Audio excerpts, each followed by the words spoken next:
Bueno, estamos aquí en el conversatorio sobre las obras, sobre la muestra de Vivi Mamani y Mirna Ticono. Hemos quedado en hacer este conversatorio compartiendo entre todos como una mesa abierta, o sea que todos pueden participar. Y nada, comenzamos con Luis.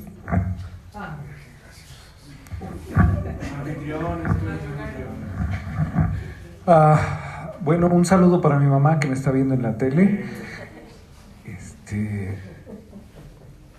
¿Es mi mamá? ¿Qué? Bueno, para nosotros es casi siempre un placer recibir artistas, público, niños, niñas. Nosotros hablamos con Viviana los últimos meses sobre la posibilidad de tener una exposición. Hay que ser honestos. Lo que más nos decía la Viviana al respecto era, tenemos que romperla. Y creo que sí, la rompimos, ¿no? Rompimos la pared, rompimos las calaminas, rompimos la paciencia de todo el mundo. Pero nos parecía importante establecer que una galería no tiene por qué ser un espacio muerto, donde las cosas cuelgan en las paredes y ahí queda, ¿no? Sino quizá la muestra estática de cosas que se mueven, que pasan todos los días, y que por desgracia, como en el caso del colonialismo, pues vienen pasando hace siglos, de muchas maneras y sobre generaciones de personas, de las que Viviana y Mirna son dignas herederas. No me gustaría conceptualizar mucho sobre arte y sobre lo que hicimos aquí, que es una cosa muy curiosa. Reprodujimos la calle, o reprodujeron gracias a Juan Carlos y a todo el equipo de Hualiqui. Pero trajimos la calle no solo para mostrar cómo se ve y cómo se siente, trajimos la calle para discutirla, para pintar narices. Y eso para nosotros es un orgullo, siempre fue muy importante para nosotros dejar atrás eso que yo siempre digo, que es el mercado del arte paceño, provincial, exclusivamente comercial, bobo, ¿no? Con señoras de vestidos largos y collares de perlas falsas, y pues colonial y baboso y jerárquico, como siempre fue desde que yo lo conozco. Entonces, cuando nos propusieron hacer un conversatorio, a mí se me olvidó preguntar lo más esencial: ¿de qué quieren que hablemos?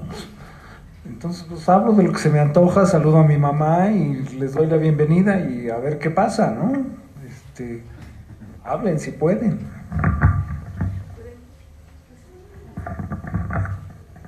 No, pensé por esto. Lo mismo, bienvenidos a Éter.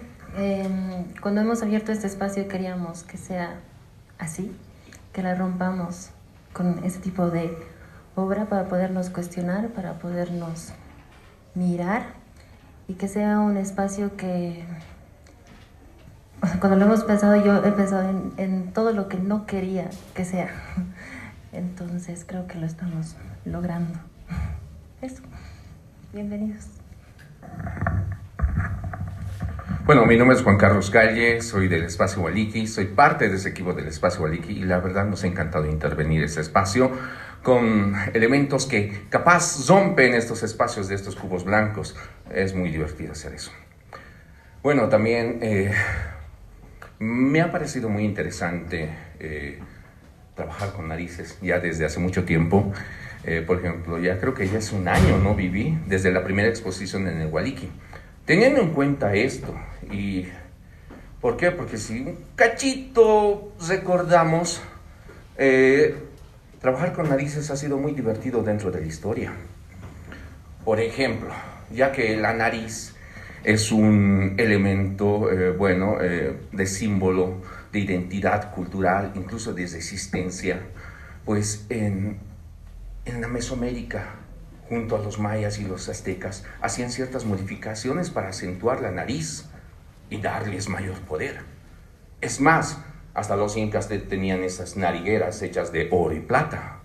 porque estaban orgullosos de esa nariz acentuada, así como la mía y capaz más loritas, ¿no? Pero es muy interesante. Pero también las narices, la mutilación de las narices ha sido muy frecuente dentro de la historia. Por ejemplo, bueno, las mutilaciones como para hacer las humillaciones e incluso como de castigo. Por ejemplo, si recordamos dentro de la época bizantina, hacían la mutilación a los de la realeza. ¿Para qué? Para una vez que dejaban el poder, o bueno, los sacaban del poder. Y uno de esos ejemplos es el Justiniano II de 695 después de Cristo, a quien después de que depone el poder, le bajan la nariz a modo de que no vuelva más al poder. Capaz hubiera sido bueno hacer eso con Evo Morales también, pero no ha pasado eso. La cuestión es que después de unos años, Justiniano vuelve al poder también. Eso lo cortamos. Aún hay tiempo. Aún hay tiempo de bajarle la nariz. Ya, la cuestión es que las narices han sido muy importantes dentro de la historia y ha sido muy, pero muy divertido jugar con las narices. Además de que esta exposición es tan divertida en el sentido de que te lleva a una reflexión. ¿Por qué? Porque te diviertes pintando narices y hasta donde yo recuerdo, viví, hay más narices pintadas porque el muro no ha alcanzado como para exponer el 50% de narices que faltan. Entonces, ha sido tan divertido jugar con las narices, hacer esta reflexión de identidad y la verdad, capaz valga la pena hacer este tipo de fusión de una palabra divertida, identidad, divertida. Y este es el verdadero ejemplo de cómo usar esa palabra, divertidad. Divertirnos haciendo reflexión sobre nuestra identidad.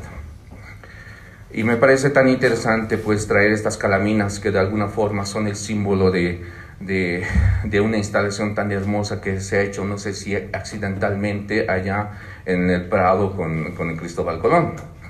Bueno, no sé si es que ha sido intencional o ha sido accidental el hecho de que le bajen la nariz a Cristóbal Colón, ¿no? La nariz. Creo que la intención era deslocarlo, hacerlo caer. Pero yo estoy más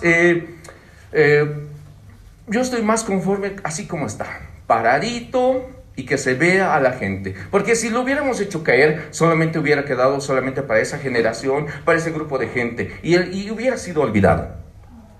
Pero ahora está como elemento de cuestionamiento para quien sea que pase, para las guaguas, para los jóvenes, para los mayores, para los no mayores, para todos.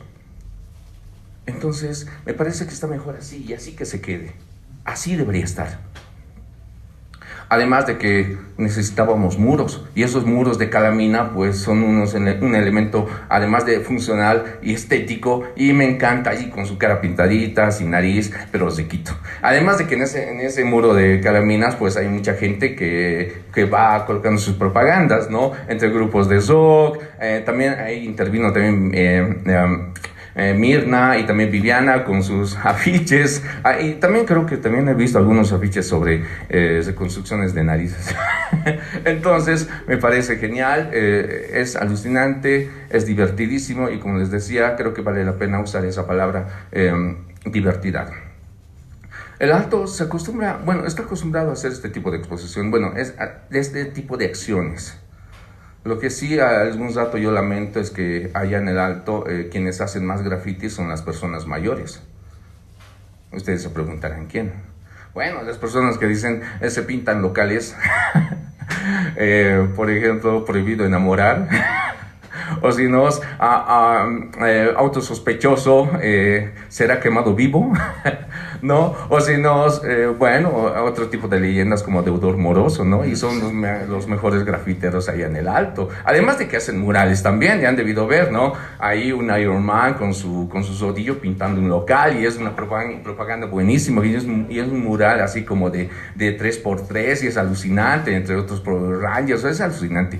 Y pues la divertidad se expresa mucho, pero mucho mejor allá en el Alto.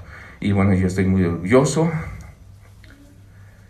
de ser parte de esta exposición, y bueno, como Espacio Ualiqui siempre vamos a fomentar este tipo de inquietudes, a estos artistas y pues estamos muy orgullosos de que tú seas parte de esta comunidad de artistas a la cual vamos a apoyar y vamos a apoyar siempre. Mirna y Viviana.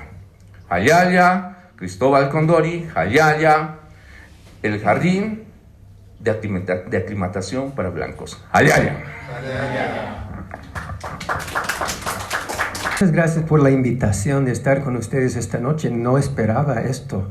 Me ha caído la invitación así reciente, así que esto es muy fresco.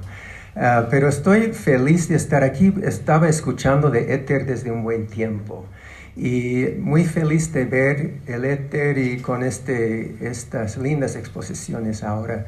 Entonces quiero felicitar a Vania y a Luis por la galería y todas las cosas que están haciendo. Me parece fantástico. Y también me han encantado las obras que estamos viendo esta noche. Entonces, para mí es muy grato estar con viejos amigos. Luis es un viejo amigo y Mirna también es una vieja amiga. ¿De cuánto tiempo que no nos hemos visto? 15 años que no nos hemos visto. Y también estar con nuevos amigos, con Vania y con Juan Carlos y Viviana. Entonces, muy contento de estar y, como dije, muy contento de ver los trabajos. Me han inspirado mucho y apreciado mucho el sentido crítico y también el humor o la diversión, como decía Juan Carlos. Yo soy historiador, en realidad trabajo cosas del siglo XVIII, no sé nada de arte. Yo vengo aquí para ver las imágenes y escuchar y aprender de ustedes, pero me han pedido dar algunas palabras, así que voy a hablar un poco de mi conocimiento de la historia. Y lo primero que se me vino a la mente es un concepto de la guerra de las imágenes, que es un concepto que surgió en la historia del arte para el siglo XVIII. Y esto se refería a lo que se llama el Renacimiento Inca en el siglo XVIII. Había una serie de obras de arte, retratos, por ejemplo, de la nobleza indígena, en Cusco y en otros lugares donde había familias incas a fines de la colonia, empezaron a hacer retratos de sí mismo y de representarse de una forma muy orgullosa de su cultura, de su identidad. Y esto de alguna forma era una especie de respuesta ante el arte colonial que normalmente no tomaba en cuenta la cultura indígena. Era muy europeizado, ¿no? Entonces, este tipo de lucha de imágenes entre lo europeo y algo andino es algo que yo creo sigue vigente hoy en día. ¿Por qué? Porque las dinámicas del colonialismo que estaban presentes en el siglo XVIII siguen vigentes hoy en día, ¿no? Entonces, las obras que estamos viendo ahora, yo creo que siguen parte de esta contestación y esta visión anticolonial que tiene raíces muy profundas.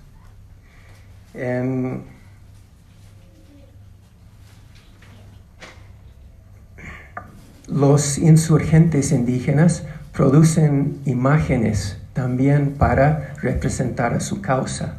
Tupac Amaru, por ejemplo, se hacía retratar y circulaban imágenes de Tupac Amaru en todo el campo hasta lo que hoy es Bolivia. También encontrado en los archivos la presencia de una serie de lienzos que representaban toda la lucha de Tupac Amaru. Esto fue repintado por pintores indígenas en 1781. Cuando las autoridades descubrieron estas imágenes, ¿qué piensan que hicieron con ellas? Los han confiscado y los han querido quemar, ¿no? Pero también querían hacer una exposición de las obras para de alguna forma estigmatizar y condenarlas. Entonces dijeron, tenemos que colgar esas imágenes. Claro, no era colgar en ese sentido, sino literalmente colgarlos del rollo para matar las imágenes de alguna forma, como que las imágenes tenían vida y tenían sentido que tenían que eliminar. Después de aplacar el levantamiento de Tupac Amaru, el jefe principal de las fuerzas contrainsurgentes, un español que se llamaba José Antonio Areche, dictó una serie de medidas para impedir que haya representaciones de cualquier cosa inca, de cualquier representación de la soberanía indígena andina, ¿no? No se puede exponer retratos, no se puede colocar en las paredes de las iglesias o en otros lugares públicos esas cosas, porque es un peligro. Entonces ahí también pueden ver esta guerra de imágenes que es una ida y venida. Siempre ha habido represión de la imagen, del arte, y también ha habido resistencia y producción de parte de artistas andinos. Entonces, me ha gustado el título de la exposición, Reescribiendo la Historia, y está escrito con la letra de Felipe Huamampoma de Ayala, como ven también en estas imágenes de Reina Isabel la Católica, etc. Entonces es una reivindicación del gran artista Huamampoma de Ayala. Creo que tenemos que reescribir la historia y también tenemos que pintar la historia, reimaginar la historia. Entonces, esta guerra de las imágenes, de alguna manera, es una guerra en torno a la historia, en torno a la memoria. Y es cuestión de cuestionar la historia y recordar la historia de forma crítica y de forma alternativa. Viendo las cosas de Viviana sobre el rompimiento de la nariz y Cristóbal Condori, yo también, como Juan Carlos, he pensado en qué significaba romper la nariz de la gente en la historia. Y yo he visto lo mismo, que en las guerras es una técnica para humillar, como decía Juan Carlos, al contrincante, también de quitarle dignidad. He visto también en el siglo XIX, cuando hacían duelos, ¿no?, de espada, una cosa que hacían era tratar de cortar la nariz del enemigo, porque es una manera de humillarlo y quitarle su honor, ¿no?, deshonrarlo. Y creo que tenía un sentido también patriarcal. Es decir, que quizás cortar la nariz era una metáfora también para cortar el pene, ¿no?, en este sentido de guerra muy patriarcal.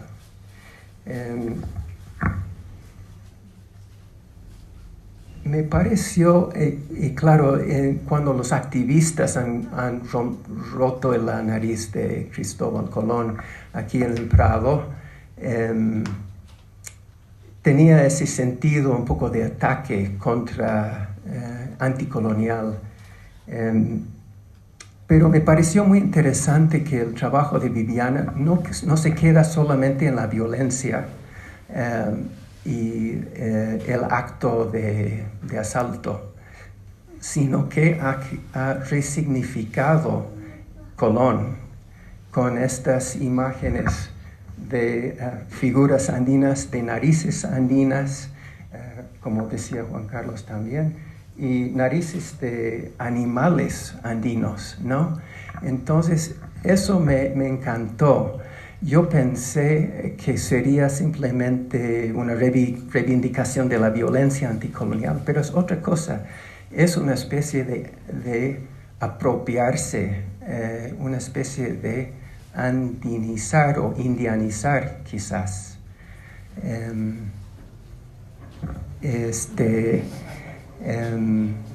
Entonces, yo he puesto, cuando yo hice mi pequeño dibujo ahí, está muy mal hecho porque soy bien chakra, pero he querido poner una nariz y lengua de Katari, ¿no? Eso ha sido la transformación de Cristóbal Condori para mí.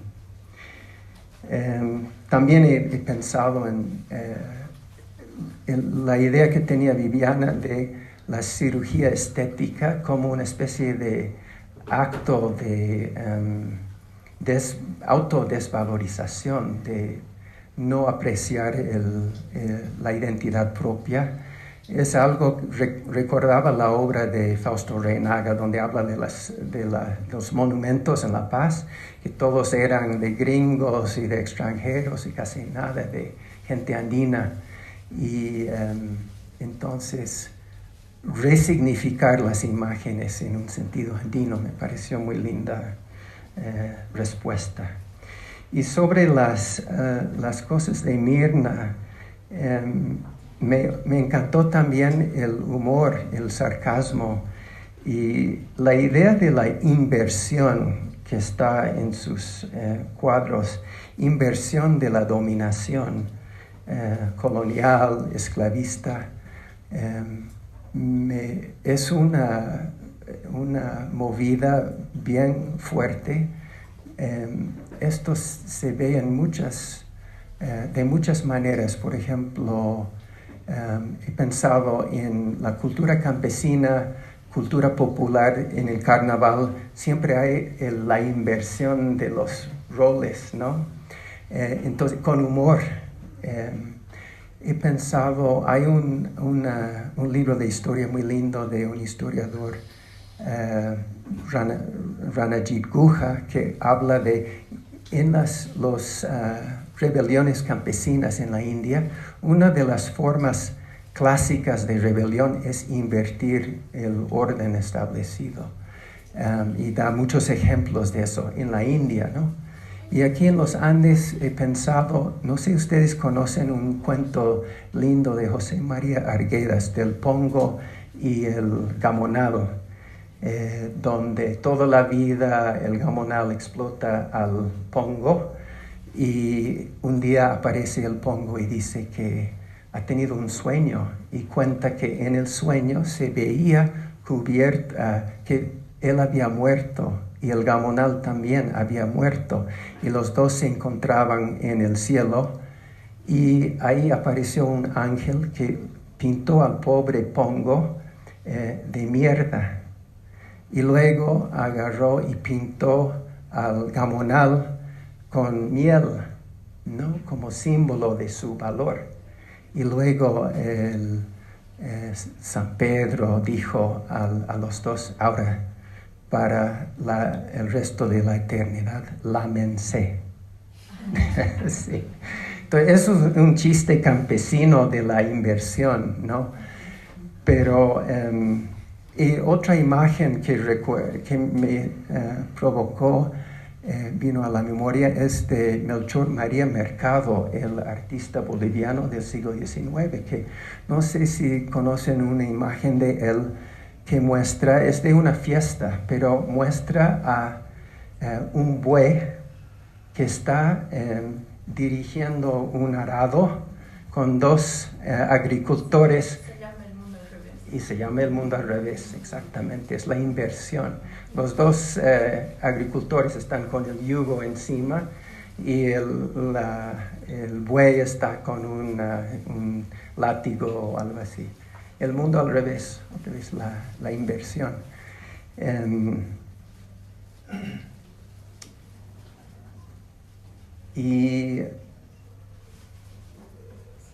Entonces, sí, pero es con mucho, otra vez con la rabia acerca de la historia, pero también el humor de la inversión. La muralla aquí me hizo pensar ustedes saben que en la época de Tupac Katari, la ciudad de La Paz estaba rodeado de muros y las parroquias de indios estaban fuera de los muros. Entonces la guerra anticolonial era derrumbar los muros, las murallas. Y eso es la expresión que dice Mirna en esta cita que tienen aquí. Entonces, otra vez yo escucho ecos de la historia en el arte que tenemos hoy día. Voy a terminar herramientas para la guerra anticolonial, pero a través de herramientas de muchos tipos, de arte, de humor, de sarcasmo. Y con muchas felicidades a Viviana y Mirna, me ha encantado lo que están haciendo y les felicito y que sigan adelante.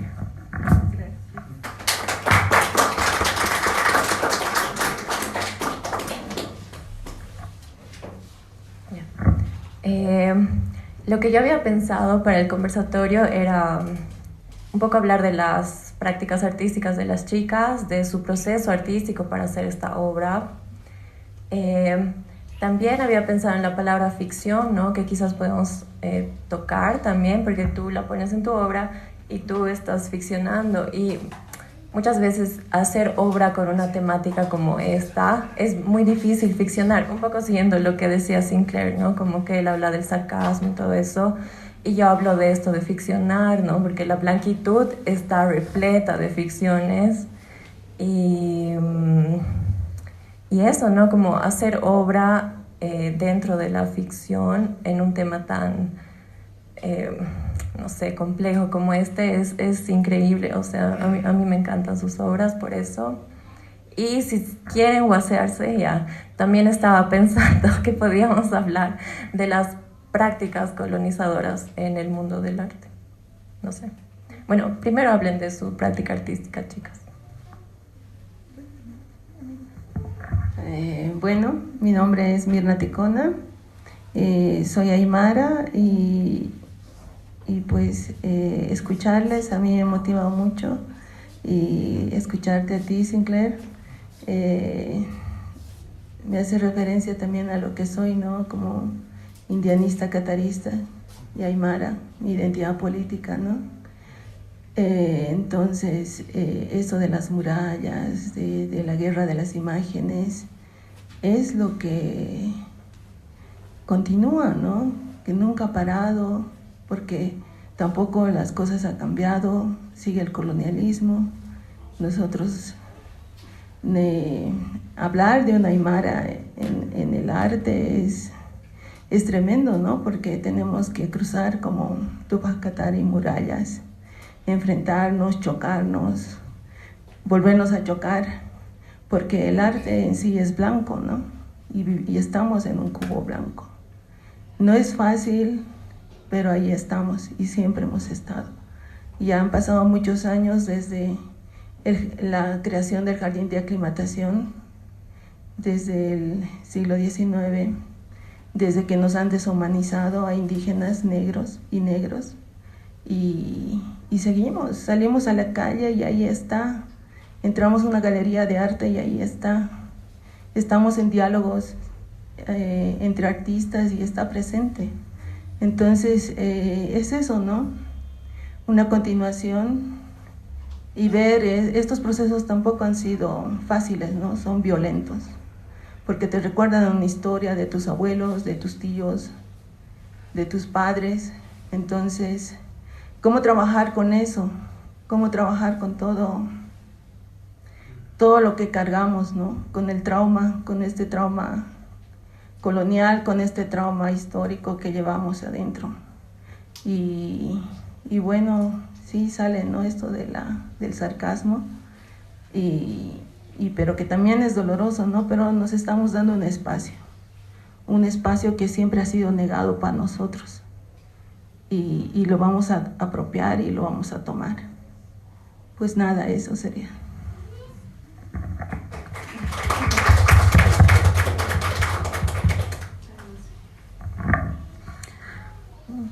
Bueno, gracias por venir a todas, todos, todes. Primero agradecer a Espacio Éter, a Espacio Waliki, Galería Éter, a Sinclair por haber venido, por haber aceptado la invitación, a Materia Gris por haber organizado todo esto, y a Mirna por haberme permitido compartir un espacio contigo. Y cuando hablamos del tema de la violencia con la que atravesamos constantemente nuestros procesos creativos, entonces sí, me viene a la mente la imagen de lo que inició todo el proyecto, que fue un volante que cayó en mi mano en la calle 2 de La Ceja. El volante decía: campaña estética,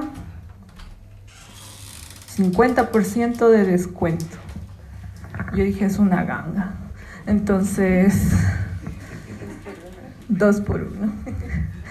Y dije, ¿campaña contra qué? Campaña contra nuestros rostros, contra mis pómulos, mi nariz, mis ojos, mi cabello. Campaña contra qué están luchando. Y ahí me di cuenta de que la colonización nunca terminó, solo se maquilló, solo se hizo más sutil. Entonces, ¿cómo dejo de luchar? Porque en este momento me encuentro tratando de reconciliarme más bien con mi propia imagen, porque incluso es difícil a mí verme al espejo y decir, bueno, esta soy yo. Entonces, lo hacemos desde el humor, desde la sátira. Invitamos a la gente que reflexione con lo que sucede con las ficciones que nos rodean, estas ficciones blanqueadoras, y nos reímos. Cuando le mostré la imagen a mi hermana, que es una persona que se hizo una rinoplastia y que la cuido mucho, se rió mucho y dijo, ya entendí. Entonces, para mí eso es ganancia. El que mi familia, que es de donde nacen mis procesos, que es de donde nacen los proyectos que hago, puedan conectar con esto del arte, que, bueno, yo considero que por mucho tiempo ha estado relegado para espacios del privilegio, para espacios blancos. Y ahora que yo puedo hacer de mi cotidiano prácticas del arte, me gustaría mucho que pues pueda llegar a las personas del Alto, a mi familia, a mi papá, a mi hermana, porque es para esas personas para las que estoy haciendo. Entonces, es mucho agradecimiento, mucho cariño, mucho cuidado, mucho humor. Entonces, riámonos de nuestras narices. Gracias.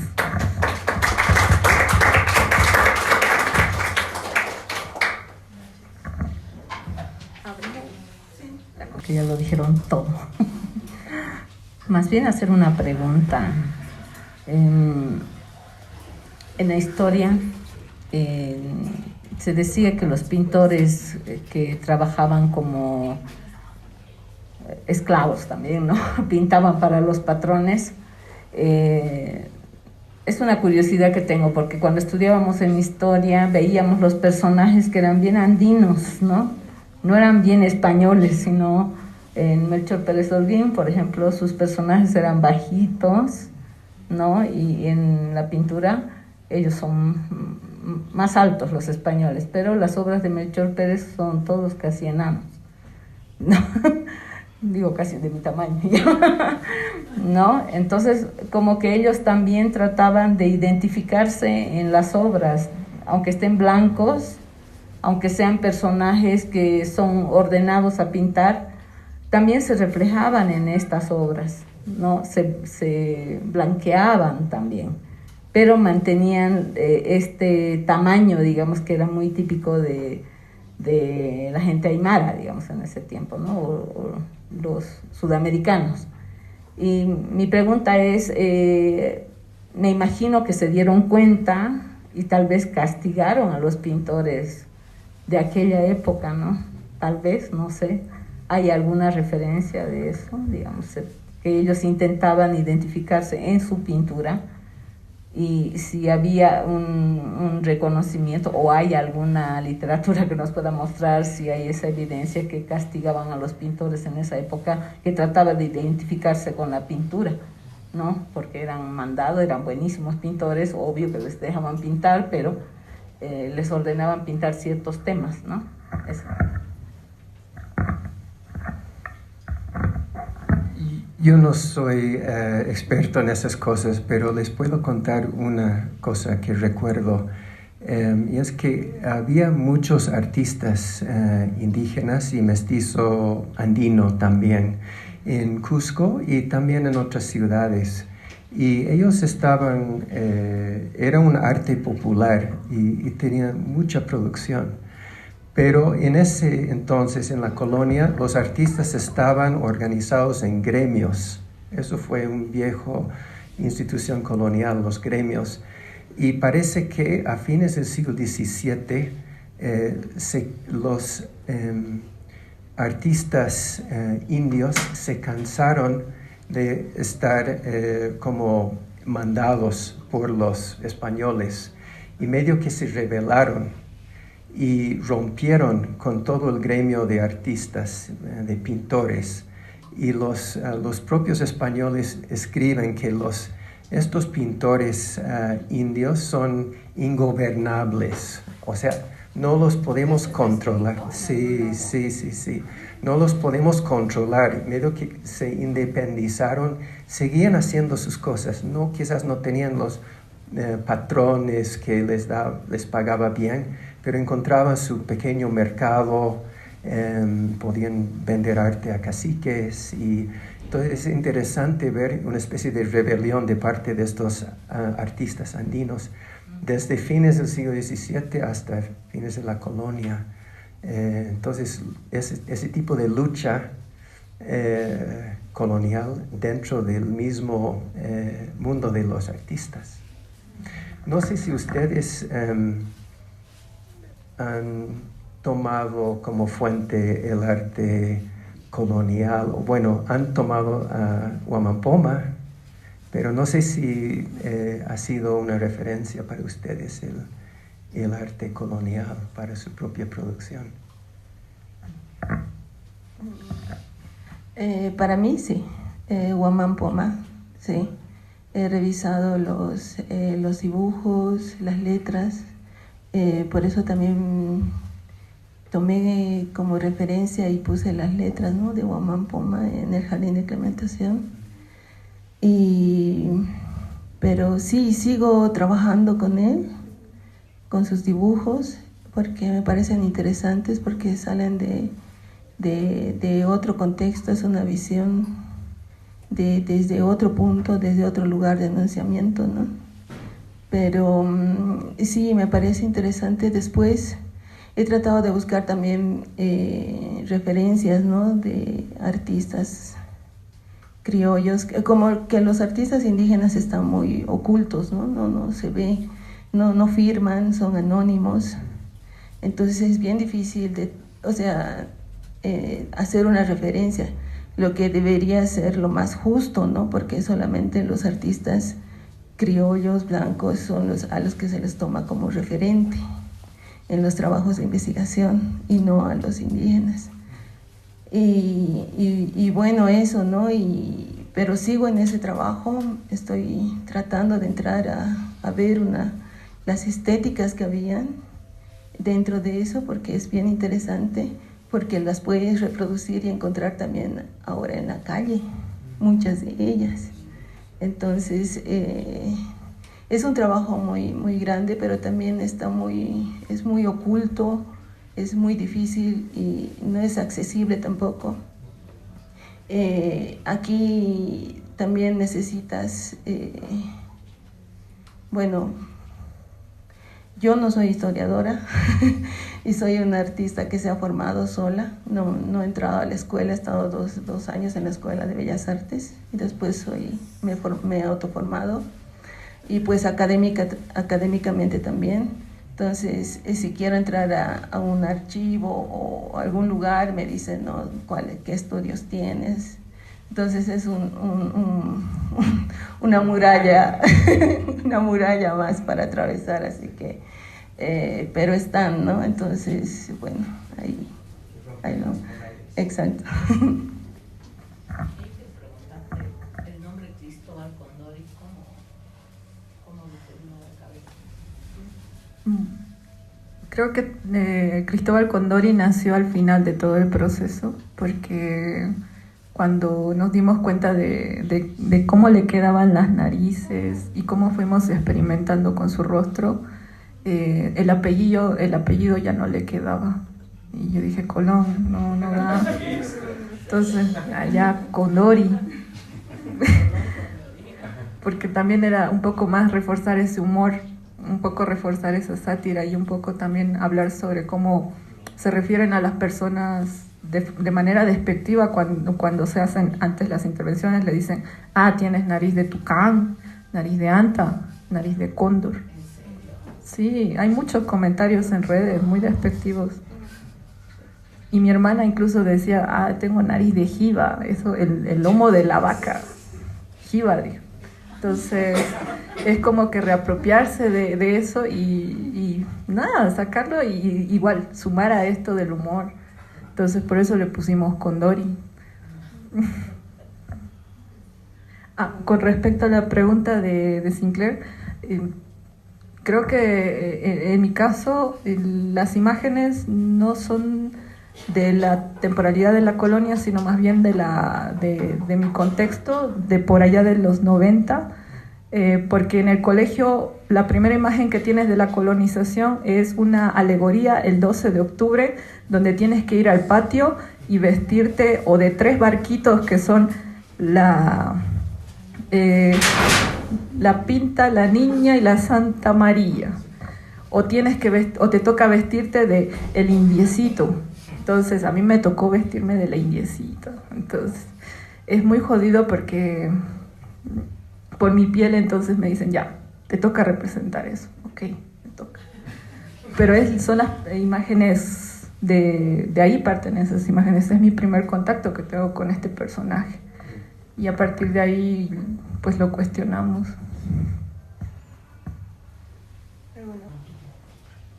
Hola, buenas tardes, amigos. Qué bueno que se den estos espacios, ¿no? Hablar, escuchar. De hecho, yo vine a escuchar, pero voy a aprovechar el espacio ya que habla bastante de un punto que yo quiero tocar hace mucho. Solo lo he tocado con un amigo, pero aquí lo veo interesante hablar porque las chicas están hablando de este tema, ¿no? Yo me acuerdo que estaba con este grafitero y me pregunta, el tema era hablar de esto para ese entonces, cuál era mi opinión, o sea, en qué orilla yo estoy, ¿no? ¿Te parece bien volar la nariz o estás en desacuerdo? Yo para ese entonces era gestor cultural, dirigía una galería, Mico. Entonces yo me acuerdo que a él le dije, bueno, yo tenía y tengo una posición mucho más distinta en ese entonces, como para decirle, esta es mi orilla. Bueno, yo le explicaba, mira, parece que esto es así y ya, pero salto y le digo, es que para mí algo que me toca sentir es que en estos actos o con este acto tampoco nadie se ha puesto a preguntarse, o sea, ni de esta orilla ni de la otra, ¿quién es el artista que ha hecho esto, no? ¿Quién es el escultor? No sabemos mucho de este escultor, de hecho yo no sabía nada, ¿no? Y para ese entonces era más que todo un movimiento fuerte que decía, sí, hay que calarle la nariz o hay que hacer esto a Colón. Y había la otra oposición de que no, hay que cuidar el patrimonio y demás macanas, ¿no? Pero no oía que alguien diga, pero, o sea, podían observarlo simplemente como la estética, ¿no? Decir, pero y aunque sea quedar en el está bonito, aunque sea en el está feo, qué bien que lo hagan, pero una discusión distinta, digamos, tal vez crítica al artista, ¿no? O sea, alguien ha hecho eso. Y cuando suceden estas cosas, el objeto, el medio, llega a tener una fuerza más distinta, ¿no? Pues entonces era un significado, era un concepto, era una acción que ha cambiado todo eso. Pero es a veces tan fuerte que nos nublamos y no vemos otras cosas más sensibles, como que para mí en ese entonces era y quién es este artista que ha hecho esta escultura y lo han hecho eso, ¿no? Entonces uno puede sacar muchas cosas, ¿no? Tal vez la más mía es así como también vamos a perecer y nuestras obras van a perecer como esto, ¿no? Y sí va a llegar a ese punto, ¿no? Pero nada, claro, exacto, eso es una buena, ¿no? En honor a todo, a los muertos, pues se honra viviendo y se sigue haciendo, ¿no? Entonces, bueno, para mí, pues entonces esa era mi opinión, ¿no? Sentir que también había eso, ¿no? Y por eso está chido estos movimientos, o sea, yo me iba a quedar con eso y hay este amigo, digamos, con el que hemos charlado, pero aquí me gusta tocar eso y me gusta más tener gestores culturales y está bueno eso de que hay que cuidar a nuestros artistas, ¿no? Está bueno eso de cuidar a nuestros artistas. Tal vez yo tenía esa opinión en ese entonces porque yo era gestor cultural y a mí siempre sacaba pecho por mis artistas de ese entonces, ¿no? O sea, me importaba mucho qué hacían, pero para mí era más fuerte la amistad que yo tenía ahí, ¿no? Entonces, al tener aquí gestores, pues les digo, no, está bueno ahí estar, bancarnos con los artistas, ¿no? Esa era una opinión que tenía respecto a esto.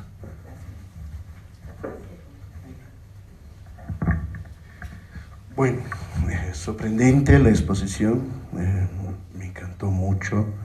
En algún momento escuché un conversatorio sobre los monumentos, el monumento como expresión artística contemporánea, y se hizo un evento muy grande, no me acuerdo dónde, una charla que escuché, y el elemento del monumento como transformación. Un monumento tiene una época, cambia la época, tiene otro sentido, va a ir transformándose. Eso es interesante.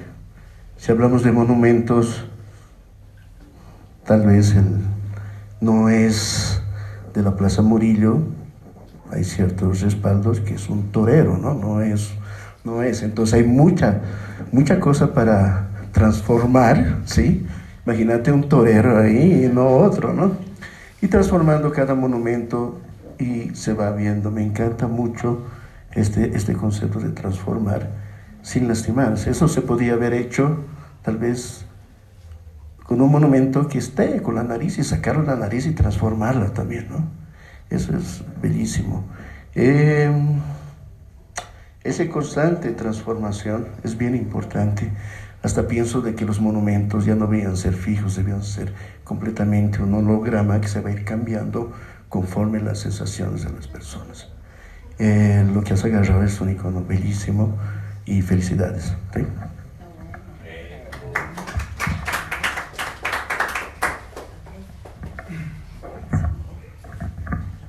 Buenas tardes. Igual felicitarles. A mí me gusta mucho que podamos encontrar nuevos espacios así, donde se expongan estas obras y además donde nos podamos juntar a hablar, y a veces no es tan fácil, digamos, eso, ¿no? Entonces eso está buenísimo, gracias.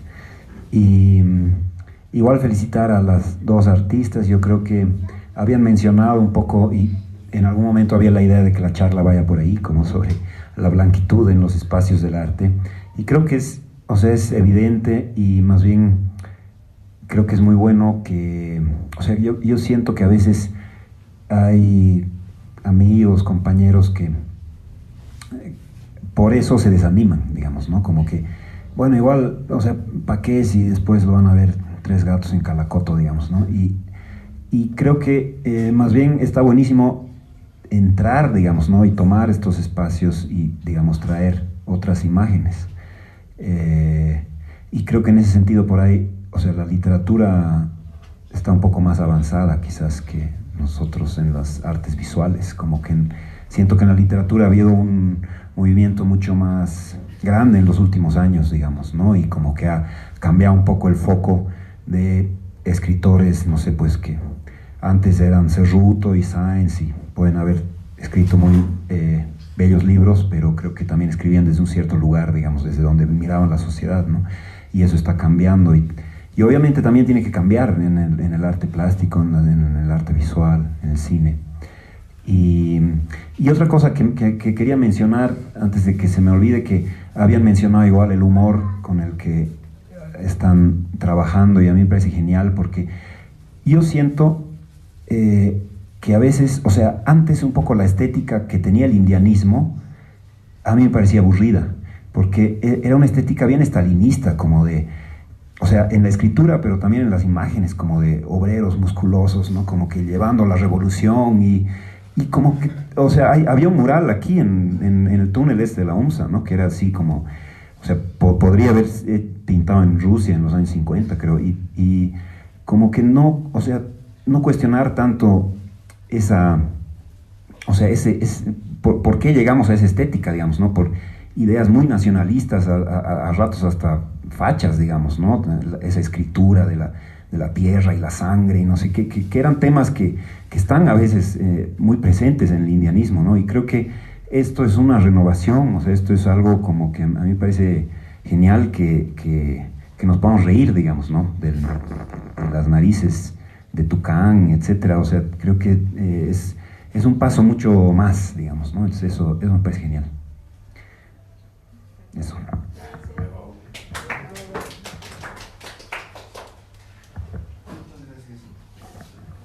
Bien, muy buenas noches a todos, a todas, y bueno, felicitar por la exposición.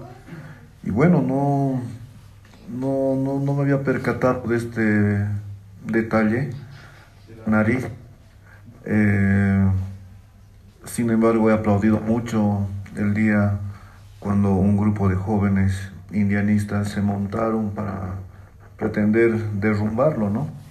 No hubo más tiempo y bueno, hubo un proceso de por medio y bueno, en alguna medida el principal hermano no está en las celdas, ¿no?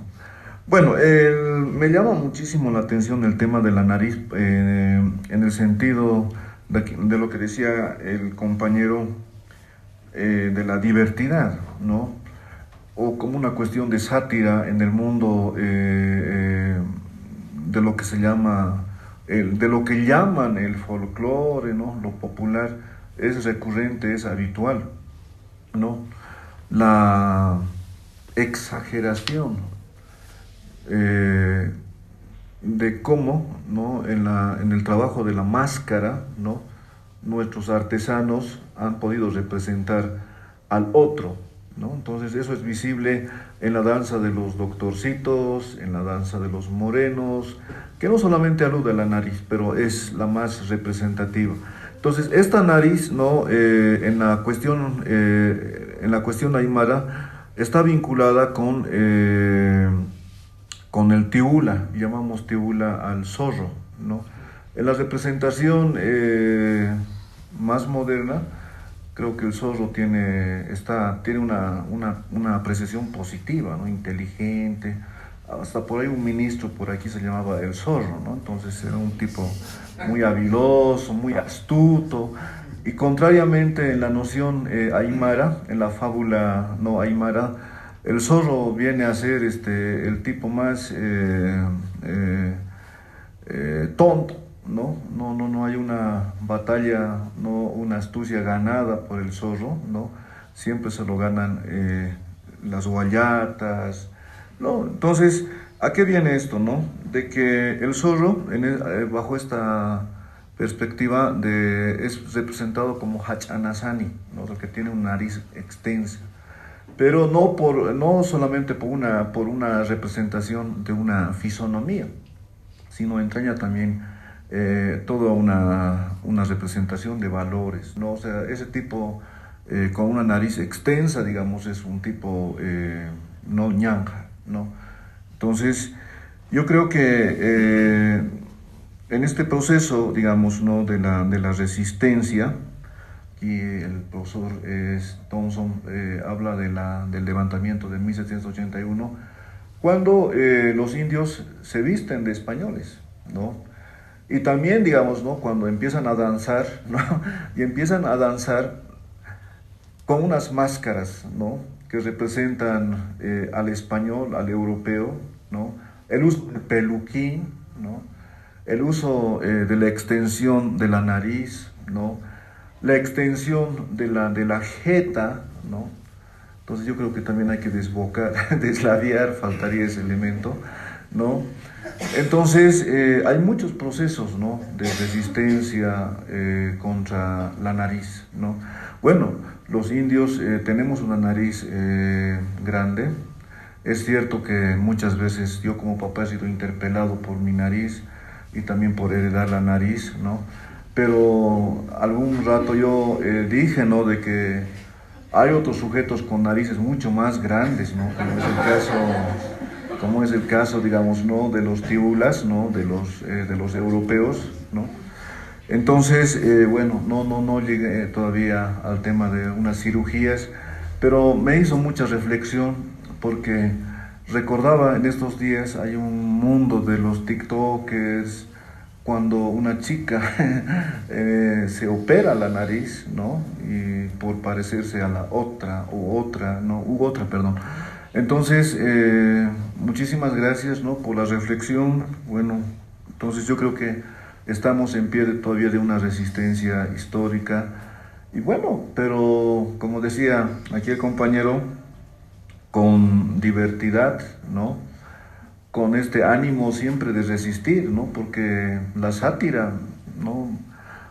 El baile pesado, el baile lento, ¿no? La representación de la fealdad en la máscara, para mí, digamos, es una recreación permanente de unas resistencias que vienen desde nuestros artesanos, nuestros maestros, ¿no?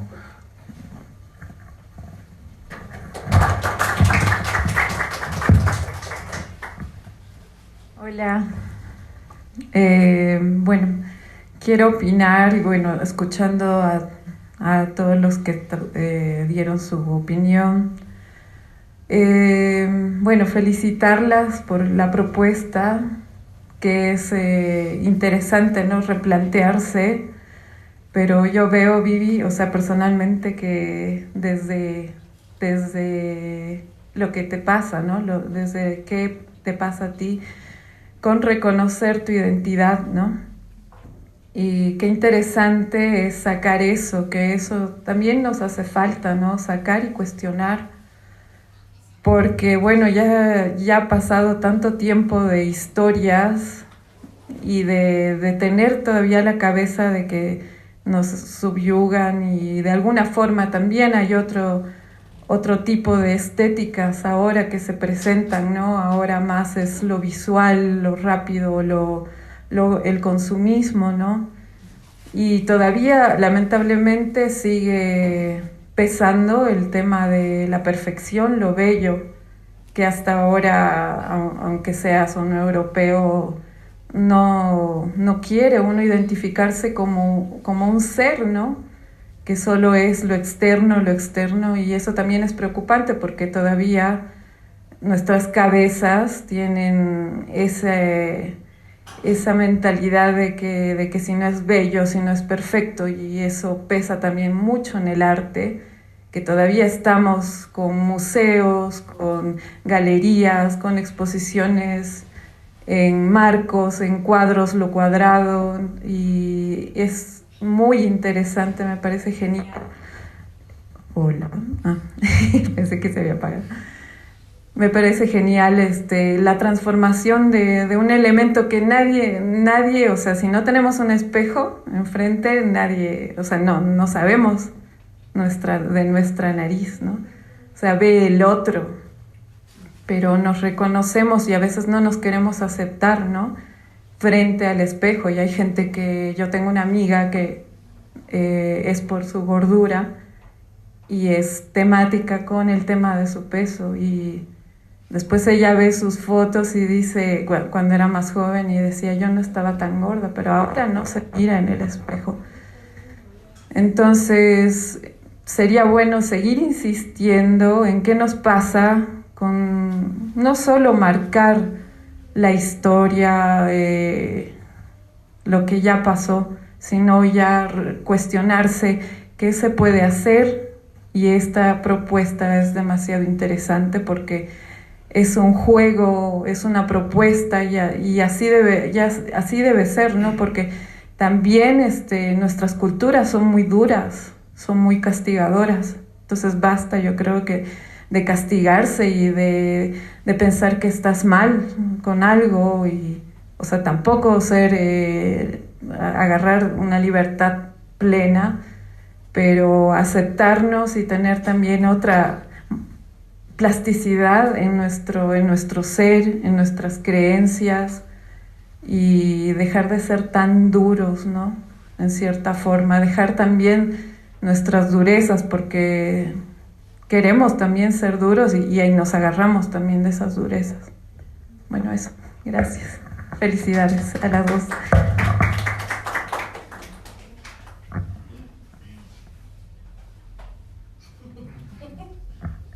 No sé si Luis o Vania quieren preguntarle algo a las chicas. No. Distópicas, que son diferentes, una propuesta fresca. A mí me interesa hablar del fondo.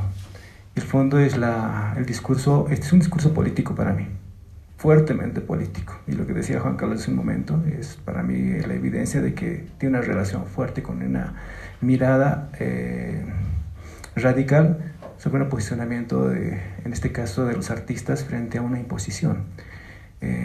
La palabra clave aquí es extractivismo cultural. ¿Qué se hace ante el extractivismo cultural que en ese entonces ocurría en la colonia, y aquí el profesor Sinclair lo explicaba tan didácticamente, pero en la contemporaneidad? Los espacios como conocemos qué tipo de espacios habitan en la ciudad y quiénes los dirigen, quiénes dirigen las bienales, quiénes organizan las ferias, cómo están catalogadas, el ranking que se alcanza, y los artistas están preocupados por pertenecer a ese ranking, por rankear. Y mientras tanto, el resto, ¿qué hace? Es decir, hay una demanda de lo bonito, de lo vendible, de lo que se puede mostrar. Estamos nadando en esas aguas en este momento. Y esas aguas no les interesan discursos políticos, no les interesa mostrar realidad. Y estamos nadando con artistas que nos rodean, y los que estamos acá justamente en este sitio, que no les interesa transar con ese tipo de espacios. La cosa es aparecer y la cosa es vender. ¿Qué haces frente a una situación donde el extractivismo cultural te cuestiona y te dice: sométete a mi propuesta, yo pienso todo lo que hay que pensar, tú solamente participa de mi evento? ¿Qué se hace en esa situación? Ahí hay que rebasar, hay que superar los planteamientos estéticos que están construidos en la ciudad. Un ejemplo claro, y la que Yolanda pertenece, son Mujeres Creando. El verdadero arte no está en las galerías de arte, no está en los murales que están subvencionados por la alcaldía. El verdadero arte político está en otro lugar. Y ante ese otro lugar, ¿qué hacemos? ¿Cómo nos movemos? El maestro Sinclair, el profesor, decía que antes se habían formado gremios, pero la aparición de gremios es inevitable, me parece. Yo quisiera pensar, a ver, la pregunta es para ustedes, Viviana, Mirna, si hay ejemplos de extractivismo cultural en este momento que han visto claramente, y cuál es su opinión frente a eso.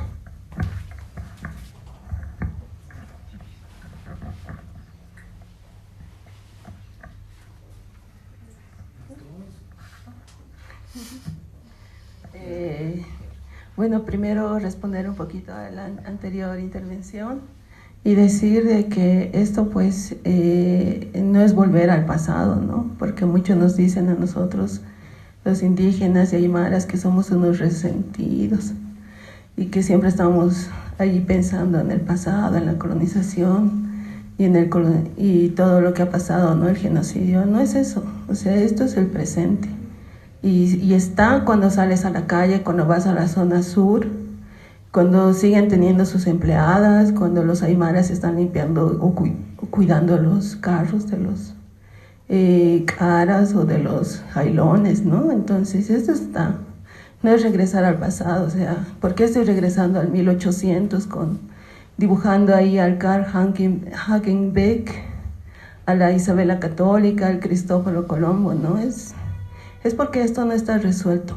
Vivimos en la colonialidad, existe racismo, discriminación por tu color, por tu apellido, por donde vives. Entonces esto está aquí y está presente, ¿no? Y no soy resentida. Aunque me dicen, ¿no?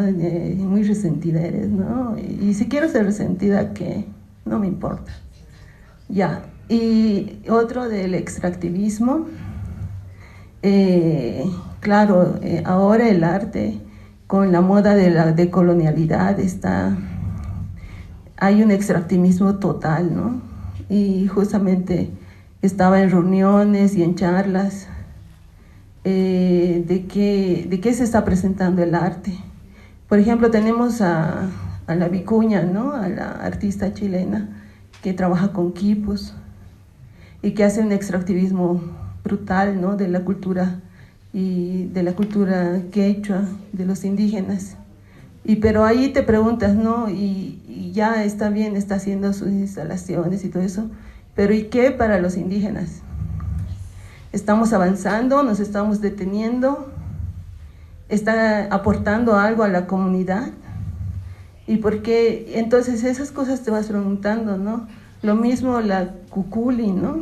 Que está trabajando con figuras, con guacarretratos y todo eso, ¿no? O sea, ¿qué aporte para nuestros pueblos?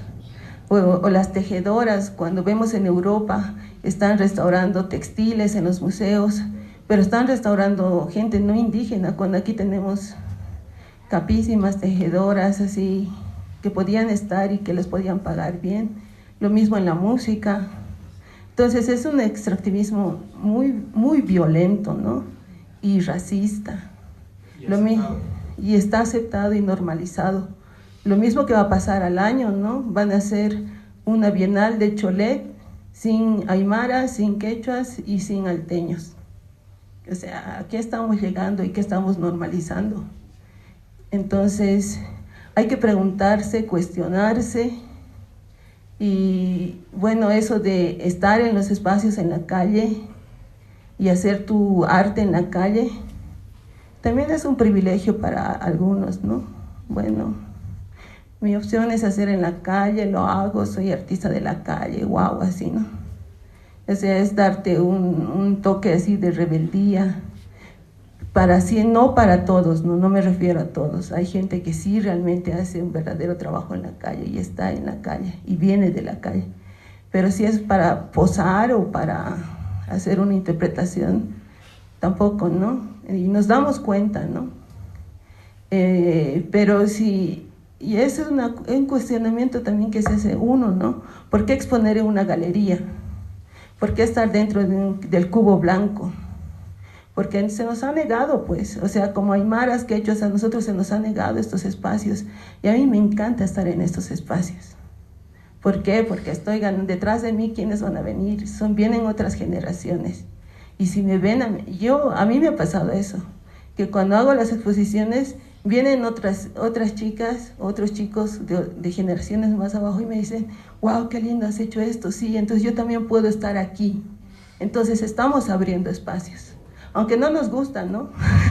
Muchas veces, a veces no nos gusta porque es muy clasista, solamente hay un grupo que viene, pero lo hacemos porque no, somos aymaras y podemos estar donde querramos. Entonces es eso, ¿no? Estar ahí Y también llamarnos artistas, ¿no? Es un cuestionamiento yo, porque artista de qué, así, ¿no? Si es un nombre así blanco, por eso yo digo primero que soy aymara y artista. Ahí sí es otra cosa, y ahí sí puedes abrir espacios y estar en otros lugares para no, o sea, es también preguntarte para qué público estás exponiendo, a quién quieres llegar, ¿no? Yo quiero llegar a las generaciones de atrás que sienten que no pueden estar aquí y que pueden ver, ¿no? Y con que una ticona puede estar aquí, ¿no? Entonces es eso, y el extractivismo está y es terrible. Aquí en Suecia. Aquí en Suecia, sí, aquí en Europa. Que tú vivas en Europa no es una reivindicación. No, puedo vivir donde yo pueda, ¿no? Y si estoy allá y sigo siendo aymara, no dejo de ser aymara. Entonces estoy allá y estoy ocupando también espacios cuando es muy, muy difícil, pero y menos porque compito con artistas que tienen los retítulos, ¿no? Hablan el súper inglés, hablan 3, 4 idiomas, están haciendo sus exposiciones por toda Europa, vienen de clase alta, porque el arte es eso, ¿no? Pertenecer a familias que tienen dinero y siguen de generación en generación heredando todo ese legado, ¿no? Entonces, estoy ahí y como aymara, ¿no? Y sigo siendo aymara.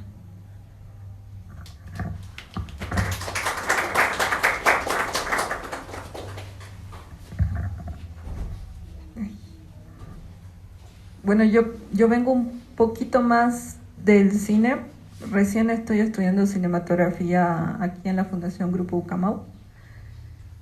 Y quizás puedo hablar un poco del extractivismo desde ahí, de cómo incluso está la anécdota que nos contó una vez Juan Carlos de que vinieron unos extranjeros con pinta de franceses, con una cámara, y él estaba calancho, chiquito, y le tomaron, no tanto, tenía azúcar de aquí para abajo. No tan calancho. No tan... Creo de 8 años. 8 añitos. 8 añitos. Lo dije. 8 añitos tenía. Entonces no le preguntaron si podían grabarle. No le pidieron su autorización de sacar esa imagen. Y él no supo qué hicieron con esa imagen. Y realmente hasta ahora no sabemos qué hacen con esas imágenes. Y ha pasado por muchos, muchos años. Esto de que ni siquiera se nos pide permiso y no nos dicen para qué ocupan esas imágenes. Y por eso no es de extrañarse que cuando voy al Alto a la 16 de julio me dicen, ¿para qué estás grabando? No sabemos qué haces con eso. Tienes que ir al sindicato, hablar, pedir permiso, porque estás ocupando un territorio, un espacio compartido. ¿Cómo lo habitas? Desde el respeto, eso es importante. Y yo me imagino que en el arte está pasando eso actualmente.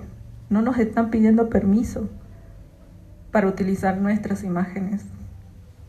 Pues nuevamente yo tengo la fortuna de haber habitado espacios que me han acogido con mucho cariño, con mucho respeto, con mucha comprensión, entendimiento. Si no, no. Si me quieren imponer algo, no. No quiero. ¿Para qué? ¿Qué voy a hacer ahí? Si no es con cariño, no. Entonces, ¿cómo habitamos esos espacios? Y si merecemos habitarlos, obvio que sí. Una vez nos invitaron a un festival de cine para hacer esa limpieza del privilegio que tenían y crearon como una especie de laboratorio para realizadores indígenas.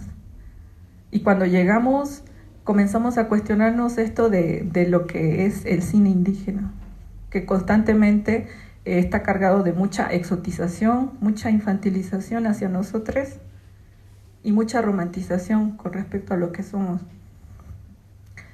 Y me di cuenta y conocí lo que es eso de la industria del cine realmente. Era una cosa como estos programas de Shark Tank, donde vas y ves gente que está ahí para vender productos. Y yo no llevaba un producto, llevaba una historia, un pequeño relato. Y fue una cosa abismal. No sabía cómo estar ahí, no me sentía parte de. Entonces, tuve la fortuna de encontrarme con Ángeles Cruz, que es una directora de cine indígena en México. Entonces, ella construye sus relatos desde sus lugares, desde su cosmovisión. Y cuando nos encontramos tomando mezcal en una banqueta, entonces nos dijo, en algún punto se van a perder, pero encuentren su núcleo. Ahí está. Y si en algún momento en todo esto que los quiere consumir esta industria, no se preocupen, respiren. Van a encontrar su núcleo y de ahí vuelvan a partir. Entonces, nosotras habitamos estos espacios porque nos dijeron que no podíamos. La cosa es cómo. La cosa es cómo ser honestos con nuestros corazoncitos y habitarlos de todos modos. Entonces, eso.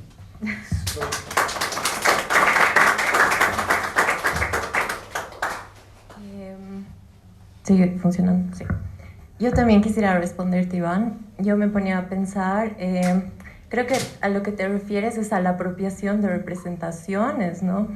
Y es un poco aclara esta noción de que la colonización no está en el pasado, sigue perpetuándose, ¿no? Entonces, por ejemplo, Sinclair ponía nos contaba esto de que las representaciones estaban controladas durante la colonia, ¿no?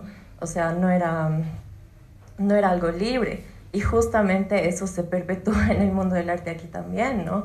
Con estas cuotas que tú dices, de que para entrar al MNA, no sé, o cualquier otra institución, ya, tienes que cumplir esta cuota y te dicen un poco cómo tienes que representarte, ¿no ve? O sea, no sé, pinta el aguayo, no sé qué, ¿no ve? Y esa es una representación controlada, ¿no? Es una representación fiscalizada y lo que yo propondría, digamos, la solución es tú reapropiarte de tu representación, que es algo que la Vivi y la Mirna hacen, por eso, digamos, yo las admiro mucho, porque ellas lo han logrado, o sea, ellas han dicho no, o sea, yo cuento como yo quiera mi historia, yo tengo muy clara mi identidad, yo tengo muy claro de dónde vengo y demás, entonces, señora institución, yo te digo quién soy, no me dices tú quién soy, ¿no ve? Entonces creo que esa es la solución, ¿no? Y suena así como, o sea, cualquiera diría, todos tienen clara su identidad, ¿no? Pero no, aquí hay mucho negacionismo, como que a un chico, por ejemplo, yo lo he escuchado decir, yo no me siento colonizado, ¿no? Es como, ya, felicidades. Pero ese tipo de cosas, ¿no? Como que también es como una forma de protegerse, ¿no? Pero siento que estos espacios también están con esa intención, ¿no? De abrir estos diálogos y que la gente diga, a ver, ¿cómo me apropio yo de mi propia representación para que la institución o el Estado o el gobierno, lo que sea, no me diga quién soy, sino yo le diga quién soy, ¿no?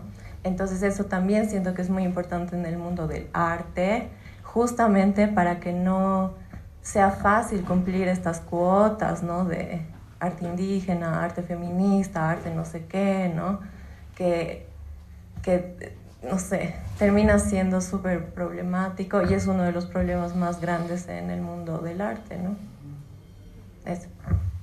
Creo que ya no funciona el micrófono. Estoy disasociando ya.